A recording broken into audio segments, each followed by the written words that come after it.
ఆంధ్రప్రదేశ్‌లో ప్రధానంగా ఈరోజు need of the hour discussion point ఏంటంటే మావిగన్. మావిగన్ పేరుతో 2029 ఎన్నికల్లో ఓడిపోవడానికి వైఎస్ఆర్ కాంగ్రెస్ పార్టీ రంగం సిద్ధం చేసుకుంది. తెలుగుదేశం పార్టీ మాట్లాడుతున్న మాట. What do you say? అసలు ఆల్రెడీ తెలుగుదేశం పార్టీ ఓటమి అంచుల్లో ఉంది ఆంధ్రప్రదేశ్ రాష్ట్రంలో. అందుకని అసంబద్ధమైన కార్యక్రమాలు, అసలు అసంబద్ధమైన మాటలు, అణచివేత ధోరణులు కనిపిస్తూ ఉన్నాయి. అంతా బాగున్నోడు పరిపాలన గురించి, ప్రజల గురించి ఆలోచిస్తాడు. లేనివాడే, పరిస్థితి బాగలేనివాడే ఎన్నికల గురించి, మిగతా వాటి గురించి ఆలోచించుకుంటూ ఉంటాడు. లేకుంటే ప్రజల ముందు ఆక్రోశాన్ని వ్యక్తం చేస్తూ ఉంటాడు. తెలుగుదేశం పార్టీ ఆ పొజిషన్లో ఈ రోజున ఉంది. వాళ్ళు ఎన్ని మాటలు మాట్లాడినప్పటికి కూడా. సో స్పష్టంగా ప్రకటించాడు కదా జగన్మోహన్ రెడ్డి గారు. తెలుగుదేశం పార్టీలో ఫ్రస్ట్రేషను, తెలుగుదేశం పార్టీ పట్ల వ్యతిరేకత, తెలుగుదేశం పార్టీ ఓడిపోతుంది, మీ పర్సెప్షన్ మీకు ఉండొచ్చు. అది నిజమే అనుకుంటే కూడా మీరు ఇచ్చిన మావిగన్ అనే స్టేట్మెంట్ తెలుగుదేశం పార్టీకి చాలా బూస్ట్ ఇచ్చింది, తెలుగుదేశం పార్టీ గ్రాఫ్ని పెంచింది అనే మాటని అంగీకరిస్తారా? తెలుగుదేశం పార్టీ వాళ్ళు వణుకుతూ ఉన్నారు. ఎందుకు? ఎందుకంటే అసలుకి పెద్ద ఒక గొప్ప విశాలమైన ఆలోచన. యాక్చువల్గా రాయలసీమ వాడిగా నాకు రాయలసీమకు ప్రయోజనం జరగాలన్న కోరిక నాకు ఎప్పటికీ ఉంటుంది. కానీ మావిగన్న, అమరావతి అని రెండు విషయాలు కంపారిజన్కి వచ్చినప్పుడు మావిగన్ అనేది 110 కిలోమీటర్లు దాదాపు ఉన్న ఒక లెంత్లో ఉండి ఒక 50 లక్షల జనాభాతో ఉన్న ఒక ప్రాంతం. ఇప్పటికే అక్కడ ఎస్టాబ్లిష్డ్ సిటీలు మచిలీపట్నం కానీ, విజయవాడ కానీ, ఆ తర్వాత గుంటూరు కానీ ఉన్నాయి. అట్లాగే ఎయిర్పోర్ట్లు ఉన్నాయి, సీపోర్ట్లు ఉన్నాయి. దాంతోపాటుగా పెద్ద రైల్వే స్టేషన్లు, ఆంధ్రప్రదేశ్ రాష్ట్రంలో పెద్ద రైల్వే స్టేషన్ అక్కడ ఉంది. సో పెద్ద మౌలిక వసతుల్ని పెద్ద ఎత్తున మళ్ళీ కొత్తగా పుట్టించే అవసరం. మీరు రండి అని బంగపెప్పని అక్కడ ఏంది లేదు. సార్, ఇవన్నీ మీకు తెలియదా? 2014లో తెలియదా? 19లో తెలియదా? 24లో తెలియదా? ఇప్పుడు తెలిసిందా? అక్కడ ఒక పట్టణం ఉంది, పోర్ట్ ఉంది, అక్కడ ఒక పట్టణం ఉంది, రైల్వే స్టేషన్ ఉంది, అక్కడ పట్టణం ఉంది, ఎయిర్పోర్ట్ ఉంది. మీరు చంద్రబాబు నాయుడు గారు ఈ మధ్య ఎక్కడో మాట్లాడుతూ విజయవాడ ఏంది అమరావతికి ఒప్పుకున్నారు కదని, నేను నాకు బాగా గుర్తుంది ఈ రోజుకి కూడా. Stand my statement. అసెంబ్లీలో విజయవాడ దగ్గర పెడతాం, మేము విజయవాడ పెడతాం అని ప్రకటించారు. దాన్ని అందరూ స్వాగతించారు. ఆ రోజున మా ఎట్ల వాళ్ళ అసలు వీళ్ళెవరు చెప్పడానికి, వీళ్ళకి ఏంది అన్ని ప్రాంతాలతో మాట్లాడాలి కదా, రాజధాని అంటే అందరిది కదా, ఒక్కరిది కాదు కదా అని చెప్పాం. సో ఆ రోజున విజయవాడ ప్రతిపాదన ఉంది, అసెంబ్లీ రికార్డ్స్ చూసుకోవచ్చు ఎవరన్నా కానీ. ఊరికే కన్వీనియంట్గా నోటికి ఎంత వస్తే అంత మాట్లాడుతూ చివరికి నిన్నేదో ఎవరో గుళ్ళో సిగరెట్ అంటించుకుంటే కూడా దాన్ని కూడా ఇష్యూగా మాట్లాడిన బాబు గారి గురించి నేను తక్కువ మాట్లాడాలనుకుంటా ఉన్నాను. ఈ రోజున ఆ మావిగన్ పాయింట్లు నేను చెప్పేంటంటే 28 గ్రామాల ఒక రాజధాని, అది గ్రామాల రాజధాని. ఇప్పటికి కూడా నగర పంచాయతీ అటు సంథింగ్ ఐ థింక్ నాట్ 28 గ్రామాల ప్రజలు అవమానిస్తలే లేదే. 28 గ్రామాల ప్రజలు ఆంధ్రప్రదేశ్ రాష్ట్రం కోసం తమ భూముల్ని, తమకు సంబంధించిన ఆస్తులన్నింటినీ త్యాగం చేస్తే అది 28 గ్రామాల రాజధాని ఎట్లా అంటారు?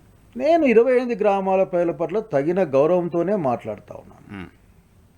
వాళ్ళకి 3 పంటలు పండే భూముల్ని ఆశ పెట్టి అది 2 కోట్ల రూపాయలు ఎకరాకు డెవలప్మెంట్కి పెట్టి దాదాపు ఇప్పుడు 50,000 వచ్చే 50,000 2 లక్షల కోట్ల రూపాయలు నేను ఖర్చు డెవలప్ చేసి మీకు ఏమేమో చేస్తాయని చెప్తే ఈ రోజు కూడా సేమ్ ఆ రోజు ఎట్లా ఉందో కొద్దిగా మార్పులతో, ఆ రోడ్ల గీట్ల మార్పులతో తప్పనిస్తే చివరికి కొద్దిమంది కోర్టులు పోతే రోడ్లు తిప్పుకొని రౌండ్లు వేసుకొని పోయారు. తప్పనిస్తే కొత్తగా వచ్చిన మార్పు నాకే కనపడలేదు. సో అక్కడ భూములు ఇచ్చిన రైతులకు డెవలప్ చేస్తారా లేదా అనే దానిపైన లేని అనుమానం బయట నుంచి చూస్తున్నా మీకెందుకుంది? ఎందుకు మేము దాంట్లో స్టేక్ హోల్డర్లు, ఈ రాష్ట్రంలో స్టేక్ హోల్డర్లు మేము. ముఖ్యంగా నేను తీసుకుని వస్తే నేను రాయలసీమకు సంబంధించిన వాడు కానీ అడుగుతాను, ఈ రోజున ఎవరి డబ్బులని 2 లక్షల కోట్లు ఒక చిన్న ప్రాంతంలో ఖర్చు పెడతారు? అంత నిర్బంధ అభివృద్ధి కేంద్రీకరణ ఎవరికి మంచిది? 30 అడుగుల లోతులో నీళ్లు పడే దాని యొక్క విలువ అన్నది 500 అడుగులు బోరేస్తే కానీ నీళ్లు దొరకని మాకు తెలుసు. అట్లాగే కన్స్ట్రక్షన్ కాస్ట్ ఎందుకు కదా అసలు దాని యొక్క ఫెయిల్యూర్ ఎక్కడ కనిపిస్తుందంటే ప్రపంచంలో ఉన్న ఢిల్లీ, బెంగళూరు, హైదరాబాదు ఎక్సెట్రా పార్లమెంటు భవనం, ఇక్కడ అసెంబ్లీ భవనం, రకరకాలు చూస్తే వాడికైనా కన్స్ట్రక్షన్ కాస్ట్ 4,000, 5,000, మ్యాక్సిమం 6,000. 20 ఎస్ఎఫ్టీకి 20,000 ఎస్ఎఫ్టీతో కడతా ఉన్నాం అన్నప్పుడే అక్కడ అర్థమైపోయింది. వరల్డ్ క్లాస్ బిల్డింగ్స్ రోజు రోజు వరల్డ్ క్లాస్ technology అంటే మారుతుంది. ఏంటంటే Iconic ఇప్పుడు buildings ఉంటాయి. అన్ని buildings are- parliament building is not world class building. Hmm. మీరు కాదని చెప్పగలరా? పార్లమెంట్ బిల్డింగ్ ఢిల్లీలో కట్టింది Modi government world class building కాదని మీరు చెప్తారని చెప్పండి ఎదురుగా. డెఫినెట్గా నో. అట్లాగే ఇక్కడ కట్టిన అసెంబ్లీ అంత ఇంత క్లాస్ బిల్డింగే కదా.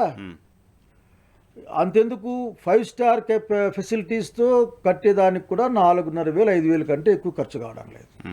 ఈ రోజున హైయెస్ట్ సో అప్పుడు ఖర్చు ఇష్యూ అయినప్పుడు ఖర్చు గురించి వినండి. ప్రాంతాన్ని మారుస్తానండి. నో మేము ప్రాంతాన్ని ఎందుకు మా మావిగన్లో అమరావతి ప్రాంతం ఉంది. మీ మావిగన్లో అమరావతి ప్రాంతం ఉంటుంది, వాళ్ళ అమరావతిలో మీ మావిగన్ ఉంటుంది. మరి గోలేంది జనాలకి. మరి అది చంద్రబాబు చెప్పాలా? ఏది నీ గోల నాకు అర్థం కావడంలే. మేము ఆ 28 గ్రామాలని పక్కకు పెట్టి రాజధాని గురించి మాట్లాడలే. మీరు చెప్తున్న మావిగన్లో 28 గ్రామాలు కూడా ఉన్నాయి కదా. బిల్డింగ్ కట్టడం ఉండదు, కాదు, రోడ్లు వేయటం కాదు. మేమేమంటున్నామంటే నువ్వు ఇంత 2 లక్షల కోట్లు ఎందుకయ్యా? 50,000 కోట్ల పైగా అప్పు చేశావు. ఒక 10-15,000 ఖర్చు పెడితే నువ్వు అనుకున్నావు అన్నీ వచ్చేస్తాయి. ఇక్కడ 30 కిలోమీటర్ల పరిధిలో 2 ఇంటర్నేషనల్ అసలుకి ఎయిర్పోర్ట్లు కడతామన్నాం. ఏ విధంగా సహేతుకంగా ఉందో వినడానికి అసలు ఏం చెప్పుకున్నాను బాగుంటుంది. ఒక ప్రశ్నకి ఆంధ్రప్రదేశ్ రాష్ట్ర ప్రజలకి వైసీపీ సమాధానం చెప్పండి. మీలాంటి సీనియర్ పొలిటీషియన్స్, ఆంధ్రప్రదేశ్ రాష్ట్ర రాజకీయాలపైన బాగా అవగాహన ఉన్నవాళ్ళు, ప్రాంతాల పట్ల అవగాహన ఉన్నవాళ్ళు. వైఎస్ఆర్ కాంగ్రెస్ పార్టీ 2014లో అప్పుడు అమరావతికి మద్దతుగా ఉంది. 19 ఎన్నికలప్పుడు మేము అమరావతిని మార్చాం, దాన్ని కంటిన్యూ చేస్తామని చెప్పింది. 5 ఏళ్ళు చేయలేదు, మేము చేయలేమని చెప్పింది. 24లో కూడా 3 రాజధానులు అంది. ఇప్పుడు మావిగన్ అంటోంది. ఒక స్టెబిలిటీ రాజకీయ పార్టీ. అసలు మీకు అర్థం కాదు ఏంటంటే మీరు ఎప్పుడు కూడా ఆఖరికి ఏది కూడా ఎక్కడైనా ఒక అభిప్రాయం అన్నది స్థిరంగా ఉండాలి అనుకోవడంలో రేషనాలిటీ ఆధారపడి ఉంటుంది. డైనమిక్ గా ఉండాల్సిందే. అంత పెద్ద మాట రాజధాని అంత పెద్ద మాట మాట్లాడడం లేదు. కానీ నేనేమంటా అంటే ఈ రోజు కూడా అనేక సందర్భాల్లో చంద్రబాబు నాయుడు గారు కానీ వారి వారసుడు కానీ ఇంకోటి చెప్పారంటే ఫైనాన్షియల్ క్యాపిటల్ విశాఖపట్నం అని మాట్లాడతారు. Financial capital. ఆ రోజు కూడా మాట్లాడిన దాంట్లో ఈ లెజిస్లేటివ్ క్యాపిటల్ ఇక్కడే ఉంటుందనే జగన్ రెడ్డి గారు మాట్లాడినట్లు నాకు గుర్తు. రాయలసీమ వాడిగా నేను చాలా కోరికలు కోరుతా అనుకోండి, రాజధాని మా హక్కు కదా. బిల్లే పెట్టారు శాసనసభలో, తర్వాత బిల్లు వెనక్కి తీసుకున్నారు కదా. కాబట్టి నేను అనేది ఏమంటే ఇక్కడ అడిగేది ఏంటంటే ఈ రోజు నాకు మంచి ప్రపోజలు, మంచి ఆలోచన, ఒక అనుభవం మీద వచ్చిన తర్వాత దాని యొక్క సాధ్యాసాధ్యాలని గుర్తించకుండా, దాని యొక్క ఆలోచించకుండా, మంచి చెడు విచక్షణ చేయకుండా ఊరికి మేము చెప్పినాం కదా, దాన్ని మేము కడతామని చెప్పినాం కదా, ఎట్లయితుంది లేకపోతే మాకు ఆస్తులు.